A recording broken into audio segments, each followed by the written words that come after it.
financially uneducated investors gambling and thinking it's smart. A whole Yes. generation of 20-year-olds is going to learn this lesson. And so I tell people get at least up to the 500 grand mark, like own your own practice. So what I love about business as well is just that the amount of valuable skills that you'll learn, The number one investment you can make is always yourself. how to optimize every single part of your business. I just ate crap for multiple years and I Yeah. learned from it. If you're a late 20-year-old and you're struggling, you want to optimize at that point in your life. Don't focus on investing, it's a distraction. 3, 2, 1. We have a great show today. With me today is the Sultan of Smart Money, Dr. Reed Faldet. Reed, how's the family? Family's good. It's actually my wife's birthday today. So she took, yeah, she took our oldest daughter, who's 3. They went shopping and getting their nails done and just having a girls' day. So they'll have a fun time, and we'll have to do something tonight. We'll probably go out to eat and celebrate a little bit. We do this thing where the greatest gift we've given each other is that we don't give each other gifts. So so we don't do birthday gifts, Valentine's, Christmas. It's just like the stress of trying to figure it out is just like complete relief because our love language is not gifts. So it works out well for us and people think we're weird, but it's been nice. But how about you? What's going on with you? How's your family? Man, I I love how smart you are and the things that you bring to the table in our relationship, Reed. And I like how your strengths are different than my strengths. Sometimes it's uncanny how similar we are. My wife and I also don't do gifts for each other. Oh, That nice. is not her love language, and it is not my love language. So That's it's funny. It's awesome.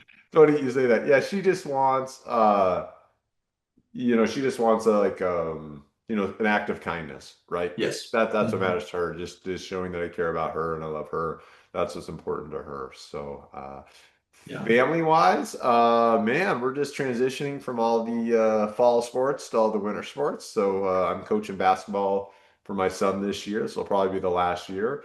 None of my children have taken to basketball, or are they built for basketball?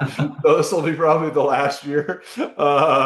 We'll do this one more. His buddies that are on the team are great. Their parents are great. I mean, like 4 of those dads will come and help out. So it's a real positive experience. But we're getting to the point now. Next year is going to be like middle school and like, yeah, it's A little more cutthroat. a little more competitive, right? Yeah. The kids that really want it are going to show up, and the kids that did rec ball in grade school, it's kind of over, right? They can just Yeah. go pick a ball if they want to keep doing it. So Kind of sad. Kind of a sad realization how serious it gets quick.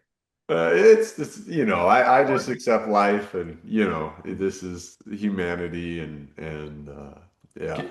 I have a quick comment on that, just quickly. yeah. So we have a joke with Addison and I joke about this. We played sports growing up and we're pretty, like decent athletes. But we joke with our kids because now it's everyone is traveling sports. Like you kind of specialize and you kind of commit to that sport all year long. And all these parents we talk to go to weekend trips and all that, right? And just like it's nonstop kid sports. And we're like, we're only gonna do that if our kids are good, and we're gonna tell them that. Like we are No, not we're not wasting all of our weekends unless if you're fully committed to this and you're gonna kick butt. If you're like riding the bench or the sixth man, no, I'm not doing it. So that might be a so little there's serious. there's a couple at our grade school that are wonderful. They're both highly proficient military, like ex-military retirees. So I can't get up. Some of the stuff is classified, but one of the guys, there's like, I forget what it is, like Lieutenant Colonel. Basically, they run the 6 Green Beret units, or Oh, how many yeah. of these there are. There's like 6 or 7. I'm sorry if there's military people on here, but he ran one of them, right? So when somebody who was in like the army, like you mention his name, people are like, oh, like so he's a go-getter, right? And then his wife ran like in the war zones, ran like one of the Air Force units, right? So anyone that was over there too know who she is because like they're serious business. Like so I love talking to them because they're doers, right? They're not Yep. slackers. Like they're both retired, but they're young, and so they're probably like 46, 47. and Mhm. like the husband's like on the ski patrol, right? He coaches teams, like he's always doing something. She's super involved in the school board. Like these are just doers. But anyways, we were chatting about the kids and their son. He's doing a lot of hockey, right? And he's like, and she was telling us this week. He goes, yeah, I want to be like a pro hockey player. And she looks at him and he goes, I don't think you know what that means. I was like, this is a fifth grader, right? To be a pro hockey player, you got to wake up and train, right? Mhm. And then you go to school, and then after school, you wake up and then you go to practice, right? And then if you're going to specialize in a position, then you go to practice after that, right? Like that is your life if you Crazy want to be a commitment. professional hockey player, right? Yep. And she goes, you just don't work that hard. And I thought it was really cool because like she's just so upfront with him, which I think is great. Like we want to support our kids' visions, right? And she does that with her actions, right? Anything Yes. he wants to do, she supports him through her actions, but through her words, she's very clear with his disillusionment, right? This is who you Mhm. think you want to be. This is who you are. And it allows the kid, as long as they know you've got their back, right? As long as they Mhm. know that, then it allows the kid to process and be like, wow, there really is a big difference between who I think I am and who I want to be and who I am. And then they Yep. can make a choice to be that person or not, right? Mhm. And this is one of the great things about marriage, right? I think I'm this, and my wife constantly like reflects and I'm like, wow, so I'm really good at like these two things, but like I suck at these five, right? Like that kind of clarity is so helpful. Um, so anyways, reflecting off your reflection, Yeah. those are good points. No, that's a good parenting tip. I'll have to keep that in mind is really kind of like just being straight with your kids. Like there's no reason to fluff things up and again like cater to the disillusionment around that, whatever they want to do. Just like, hey, here's where you are. If you want to get here, sure, I'll help you get there. But like this is what you have to do, right? And then they make the Absolutely. decision. Yeah, I love that. That's I good. love your dream, right? I love your dream. That would be so cool for you to be a professional hockey player, right? Uh, Yeah, and then break it down for But here's them. what we're gonna have to do. Yeah, I got you. Okay. Headlines. I got a great one this week, Reed. I really like this one. This was from a Facebook post that somebody posted. And the I'm Facebook post laughing. Yeah, I see goes your like quote this. here. What? I think I see what you're gonna write. So go ahead. First it. uh, S&P 500 all-time highs. Gold all-time highs. Silver all-time highs. Mag 7, oh God, all-time highs. Bitcoin, same. US home prices, record levels. I don't know what to invest in anymore. And just like my gut response, didn't even need to think about it, right? My gut response on Facebook was inflation is a hell of a drug. So let's break that down a little bit. First of all, do you know where that reference is when I say inflation is hell of a drug? No. No, I thought that might be a generational thing. Have you ever watched the Chappelle Show or heard of the Chappelle Yes. Show? Yes. Okay. So back when I was in college, Chappelle Show was coming out, like me and my buddy, like across the country, very popular, very funny. Yep. Eddie Murphy's brother is on the Chappelle Show. His name's Charlie Murphy. Okay. Hmm. And they're doing the show just like reflecting on the times when they used to party with like Prince and Rick James. So they're doing little skits like reenacting those. Okay. And Rick James is just terrible behavior. Like one time he walks into a bar and says to a guy like, what did the five fingers say to the face? And the guy's like, huh? And he goes, slap, and he just cracks one across his face, okay, to Charlie Murphy. And then another time, like he comes into Charlie Murphy's house, I think, and like he has a brand new white couch, and he's got like these dirty, muddy shoes, and he's like stomping all over his brand new couch, just like terrible behavior, okay. And then in the show, I think it was in the show or it was an interview, they interview Rick James, and they ask him about like these different experiences, and his response is this: he goes, cocaine was hell of a drug. Was a hell of a drug. And it's just like, it's just such a good response. Like, okay, this guy is just drug addled. So it's multi-layer when I make that response here. It's like you and I know we see all these things going up, right? And we know if everything is going up, then nothing is going up, Hmm. right? And so you and I have that instinct. And so it's like the why. Why is everything going up? Inflation, right? And Yep. I say a hell of a drug because we get excited when things are going up, right? We're like, oh man, like my stocks are going up. This is so great. And Yep. it's just like an emotional dopamine hit, right? And what the federal government, uh, I don't even know if I'd say federal government. What smart people understand is inflation is supporting all this and it's eroding all the returns, Yep. right? And so when the government is printing money, let's say they print 10% of the current money out there, they print 10% new money that year, right? What does that automatically do, right? That deflates everything by 10%.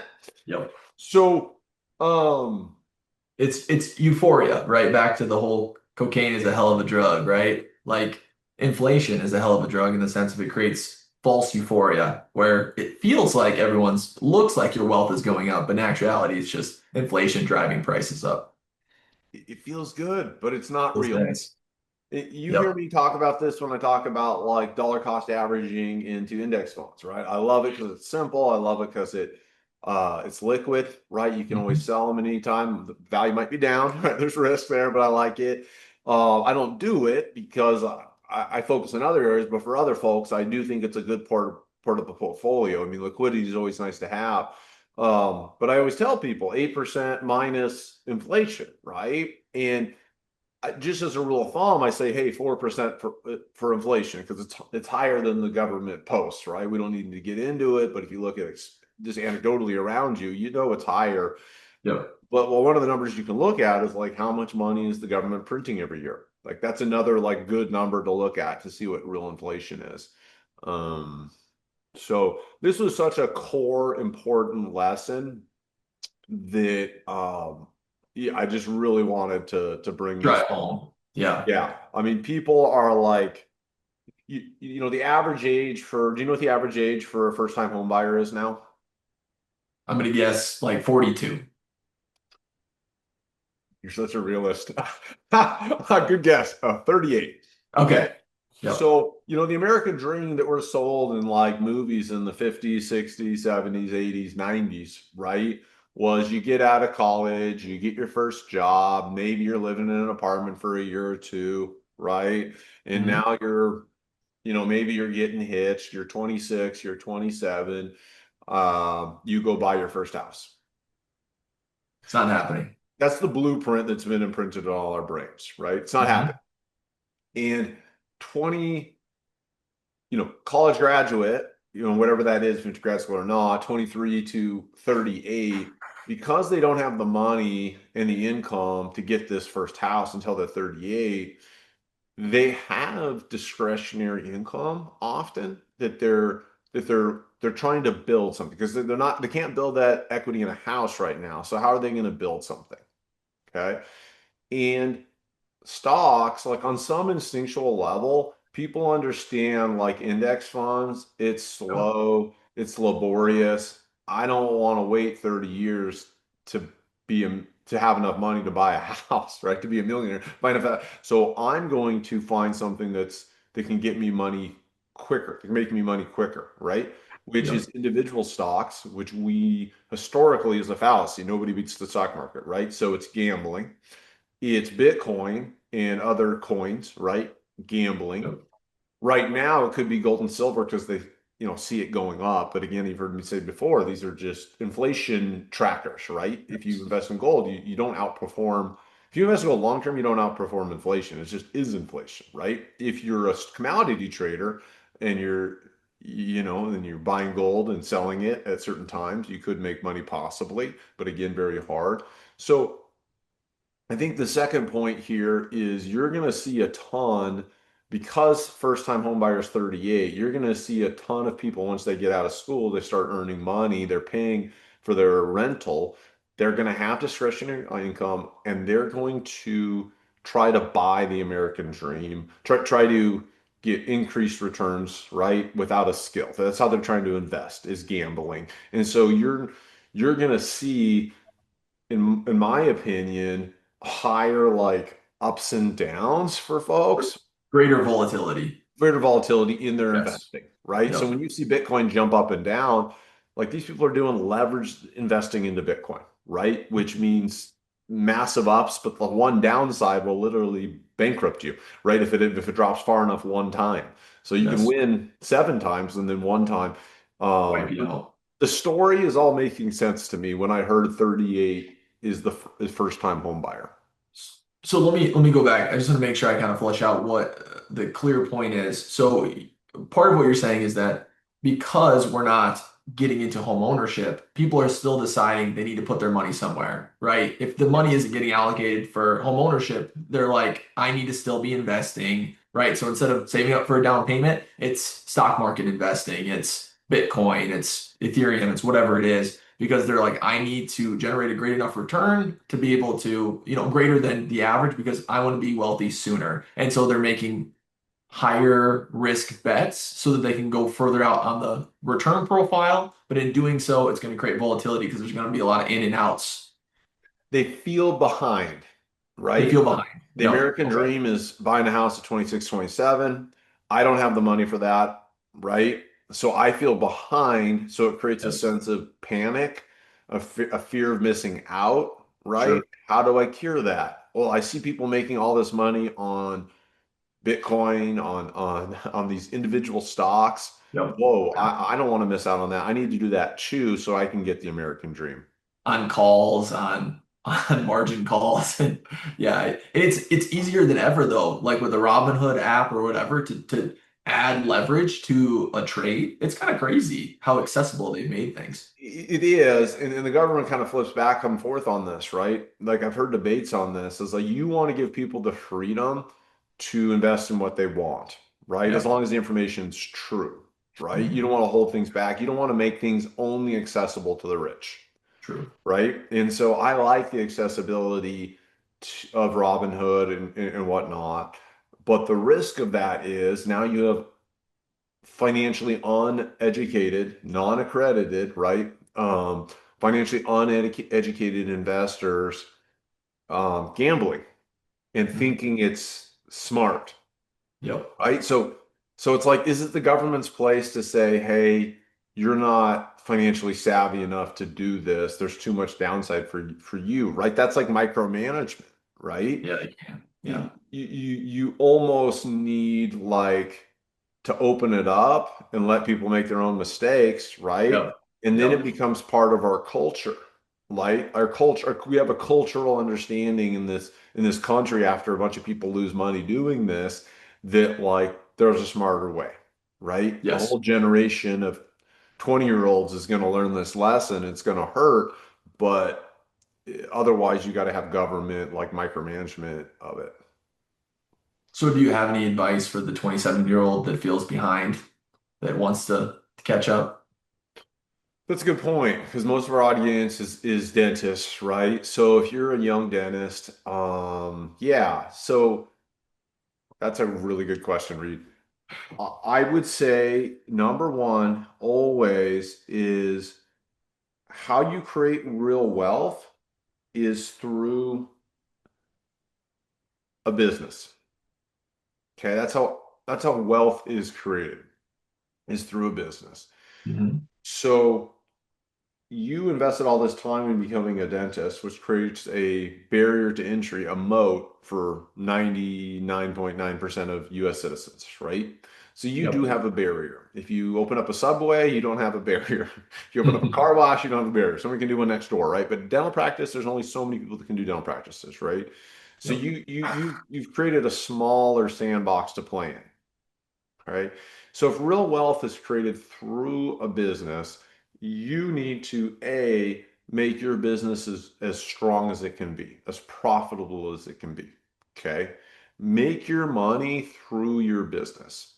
Once you've made your money through your business, and then and you're creating a good income, right? A strong income. Typically, I say, I mean, we got the numbers, right? Average dental income's like 180. A private practice owner who's doing fine, maybe 300, right? But we have plenty of buddies making 500 grand to 3 million a year, right? Mhm. So you know it's possible. So I tell people get at least up to the 500 grand mark, like own your own practice, get at least like do what it takes, right? Learn the business skills, right? If you're doing insurance, you have to learn insurance. Two, you have to learn how to communicate with people, right? We have the worst conversion, like sales conversion rates. Like learn how to talk to people so they understand and say yes, right? Mhm. And then get some skills. You don't want to dink around, you want to go deep. So whatever CE you take, don't do a little bit of ortho here and there. It'll drive you crazy. You'll do terrible. It'll stress you out. Airway, same thing, right? Yep. Like learn Yep. implants and get really good at implants. Go deep. Those are the three ways, right? And build that business, get at least 500K a year in income going, right? That is how you build wealth. And then once you do that, then it's all the investing stuff we talk about, right? Stocks are good for liquidity, but your returns aren't as good. We love real estate, and Reed and I have, I don't know about Reed yet, but I've done my 10,000 hours on real estate. Reed's put in a lot, but he's a little younger. He doesn't have as many years. So we get the 10,000 hours in real estate. So we're focusing on there, right? So yeah, there is no get rich quick, right? The quickest get rich is building a business. And the more scalable that business is, the more money you can make. Big tech companies, right? I had a dentist yesterday, a buddy of mine, Kapil, who's building a AI note to open dental software, right? It's very Yep. clean, it's very good. I said, hey, do you want me to talk about it? He goes, we're not quite there yet. He goes, we're almost there.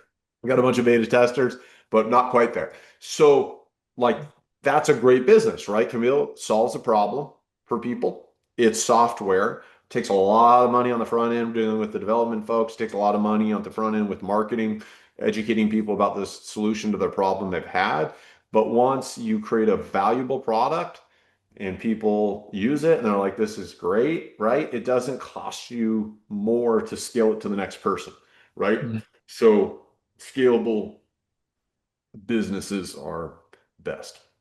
Yeah. So I mean, what I love about business as well is just that the amount of valuable skills that you'll learn just by building that business. It's just you cannot replicate the educational value of building a business from negotiations to money management to what to invest in with your own business. Like it's so complex and until you do it, it's hard to understand. System creation, like how to optimize every single part of your business, and then you just get better. You refine, you refine, you refine over time. So, I think this is a point of ours. I think we've done in another episode is like, what's the best investment you can make, right? You just asked me that, and I said in your own business. But with that, the number one investment you can make is always yourself, right? mhm, So you're doing both when you do your own business, correct. yourself and that business. And this is the point in fact, yesterday I was talking, one of the partnerships groups I'm in, super savvy guy, like very successful. He's much older than me. And he was asking a question to the partnership group. And just a trigger went off in my brain that helps me be a strong leader for folks, right? Is like, hey, really appreciate you bringing up this question. This is a great question. I see the value that we need to answer this. One of the ways I found to be a really good team member is, whenever we ask a question, we bring one solution, at least one solution, right? So we're a good team member to the other partners. Doesn't have to be Mhm. a good solution, right? But it shows that you're not only identifying the problems we need to solve, you're Yes. also helping solve them, right? And then Mhm. that's a sign of a good team member. And that was just from dental, right? Yep. And I'm course correcting this person who's like 30 years older than me, who's been very successful, right? But I just know their behavior is not their intention is right? But the how, without bringing the Yes. solution, it just Yep. doesn't. And so I'm just very grateful for all those challenges and learning opportunities I had when I was running the dental group. So Yeah, I'm with you 100%. Just the soft skills of communication, the with staff, leading a team, leading leaders within the team, like man, it is so nuanced, and you can't, no one can read it in a book. Like you can read leadership management books, but man, You just got to do it. And in the process, like, so just, and I know we're kind of running along on this topic, but my brother sold his marketing business and he just wanted to kind of simplify. And so he went and worked for somebody else, just got a new job. And he's already like outperforming his boss, right? And they're like, the owner's like, I want to talk to you because he ran a business of 15 employees, right? Like he knows systems, he knows how to get the most out. It's just People are it's like, "Oh, you're so it's smart," right? Like your brother. yeah, It's like I'm not smart. I just ate crap for multiple years, and I yeah, learned from it. Right? I chose to yes, learn from it. Right? Uh, Grit, right? Grit, and you fall forward. yeah. Right? You'd always learning opportunities. That's a So quick summarizing. If you're a late 20-year-old and you're struggling, you want to optimize at that point in your life, young, hungry, go start a build business, right? Build a business, don't focus on investing. It's a distraction. It's 100% distraction. distraction. Right? Okay. Focus on your core business. Number one, when you're focusing on your core business, also make yourself the one person you spend the most time in life with is yourself. So you Mhm. owe it to you to make yourself as interesting and awesome as possible, right? So that would be the second piece there. And don't get caught up in all the hype of this is going up, this is going up, gold, oh, Mag 7. Don't get Bye, caught bye, up in that. Shiny bye. things. Good. All right. Good. Okay, I do have a little more time today to read actually. So, We have a little more time. yeah. Okay, perfect. Perfect. Project Pearls. Anything come up this week? Any learning opportunities for you in your real estate or investing business is? Yeah, yeah. So we're working through due diligence on a project right now. It's a multifamily project. One thing the lender kind of retraded on us a little bit, and so that always is frustrating. Even if you think like, oh man, these are perfect terms, right? And then last minute they like retrade, and you're like, dang it, like now. And also if you're pinched, so people don't realize that sometimes you get pinched in the middle of the deal where the lender says something, your EMD, your earnest money that you put into the project goes hard after a certain point in time. Meaning, if you back out of the deal right? It's their money, which in these big projects is 50, 100,000, $200,000. So you really have to be tight in your systems and get your terms, everything firmed up before you get to that point where that earnest money goes hard. Otherwise, you're stuck deciding, do I move forward with this deal? Right? Or do I just throw away that money that I put into it, that EMD? So make sure you're as tight as you can be with your due diligence and you get your term sheets firmed up beforehand and even have a backup lender in place, multiple backups. That's always a good thing. It's still like it went from like day one cash on cash return of like 7%, which is really hard to find right now, Super hard. right? Super hard to find to like 3%. And and it's still like within 3 years, we're getting to that 8, 9, 10%, right? Which is great, but it's Right. like, it's not quite the same as what it used to be. And so we have to kind of reconcile that, which is a little tricky. I'm gonna bust your chops a little here. Did you get a signed term sheet from the chief credit administrator of this lender? No, so I remember you talking about that before. Is like that's the firmest thing you can get. Yeah, if you get it from the relationship bank or the LOI, they're so full of BS. Mhm. Um, they're fubs, man. And I've just kind of learned this over time. Like, I think I told you, like, I got a really good offer. Like, I got like seven offers. One of them was really good. And it turned out as like a subsidiary to like this bigger bank that I work with. And they were having a leadership change. And so I reached out to like the head of VP for the region who was like taking over this other bank and was this was going to be at the top, right? And we already had started kind of forming that good relationship. She understood that I wanted to be long term there for her, and Yep. it reciprocation. She wants to be their Yes. long term home from the very me. So I went to her, and she went straight to the chief credit administrator for me, like that day. And I mean, you know, with banks, sometimes it takes like a month to get an answer, right? She went straight to the chief credit officer. She goes, he's down the hall. Let me go ask. So the boss went and talked to the other boss, the two bosses. She came back and said, hey, we can really help on these terms, but like we can't do these things, right? And that was great. A quick note, right? This is not as competitive, but yes, I think that. is a good learning opportunity for everybody on this call. Do- There are I pull. relationship bankers, right, who Yep. don't understand numbers. That's like half of them, maybe more. There's relationship bankers that actually understand numbers. That's superior to the one that doesn't.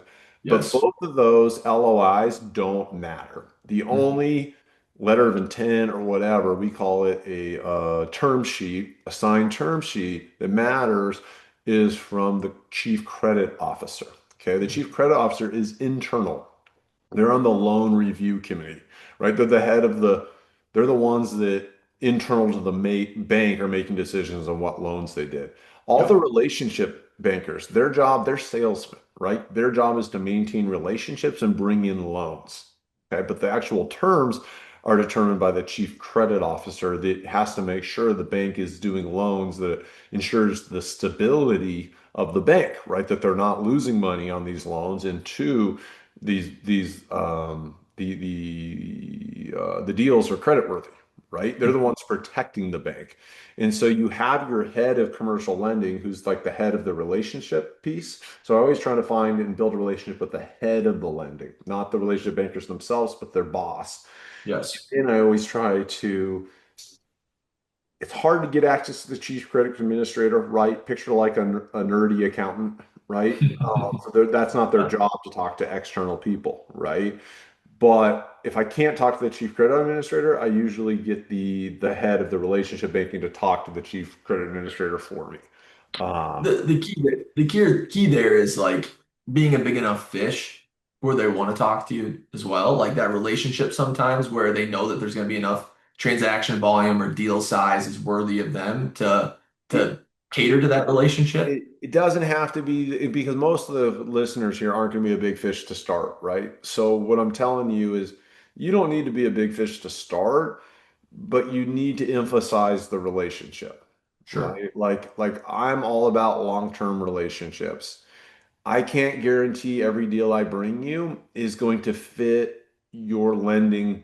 Each bank has lending buckets, right? They only want to spend this much on multifamily, this much on retail, this much on office, right? They have these buckets where they have to balance risk. They don't want to be too heavily leveraged in one asset class, okay? So I always say, hey, I know like every deal of mine might not fit the buckets you're looking for that year, right? But I will always bring it to you Hmm. to show it to you, and then you can let me know if that's something that you can do with us or not, right? And so when I start telling them, I say long-term relationship, and then I show them what I mean by long-term relationship, like I'll always ring them. Do That's what you because they're say always you're gonna caught in the do. dark, yeah, Yeah. right? And they don't want to be caught in the dark, right? They want an option. They don't want to see that your loan popped up on someone else's banks and you didn't even talk to them about it, right? That's Yeah. their fear as a relationship banker. They just want a chance. Yes. Um, so No, that's a you good point. got to And I think understand people. And there's a key principle there that I always talk about is just like who is the decision maker, right? That is the decision maker. Go find the decision maker. In specifically lending, but there's other examples of that in construction, subs, whatever, and other vendors. Like, tell me who the decision maker is. If you can't make the decision, who can?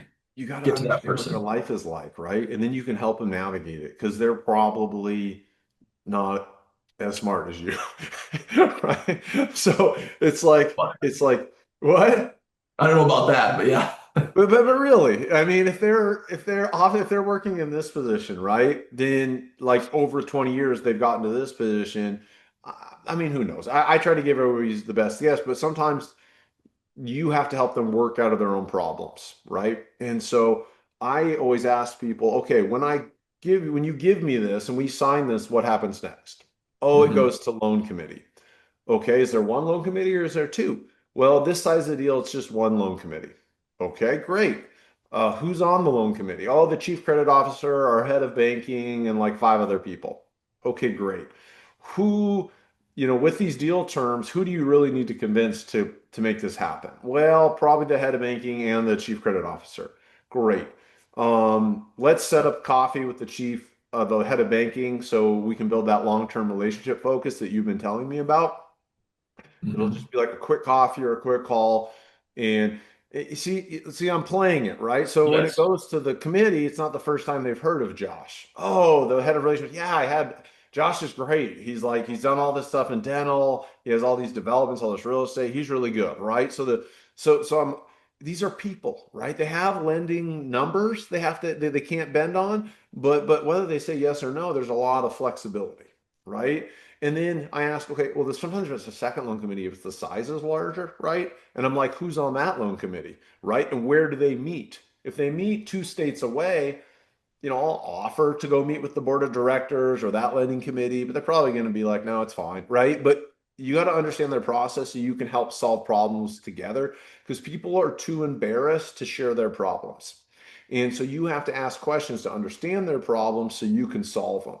If your banker is constantly not getting back to you in time, okay, Yep. either they're a total dud, it's not usual. What's usual is they have problems like their chief credit officer is not getting back to them, or the terms are presenting, it's like not what they really want. So if I don't ask these questions, what I get is just a banker who like takes forever to respond for me, is not actionable, right?